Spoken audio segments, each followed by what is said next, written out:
గనక మిస్ అయితే ఇప్పుడు గనక అధికారంలోకి రాకపోతే చంద్రబాబు గారు అధికారంలోకి వచ్చినప్పటి నుంచి తెలుగుదేశంకి సంబంధించినటువంటి గ్రాఫ్ డౌన్ అవుతా వచ్చింది కానీ ఏ రోజున పెరగల. అవును, అది ఇంకా డౌన్ అయిపోతుంది అది.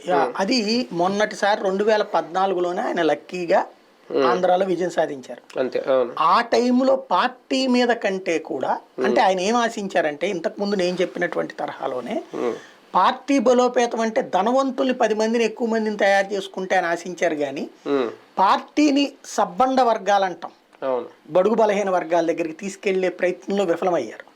వాళ్ళ కోసం ఏ పథకాలు ప్లాన్ చేయలేదు, వాళ్ళ అప్లిఫ్ట్కి ఏ ప్లానింగ్ లేదు. తెలివైనోడైతే అదే రాజధాని ప్రాంతంలో ఒక 1000 ఎకరాలు 2000 ఎకరాలు తీసుకుని ఒక 1000 ఎకరాల్లో కట్టి ఒక 1000 ఎకరాలు బీసీ ఎస్సీ ఎస్టీలకు ఇచ్చుంటే రాష్ట్ర వ్యాప్తంగా ఉన్నటువంటి వాళ్ళకి 1,00,000 మందిని తీసుకొచ్చి అక్కడ పెట్టుంటే ఏ విధంగా ఉండేది బాబు పరిస్థితి.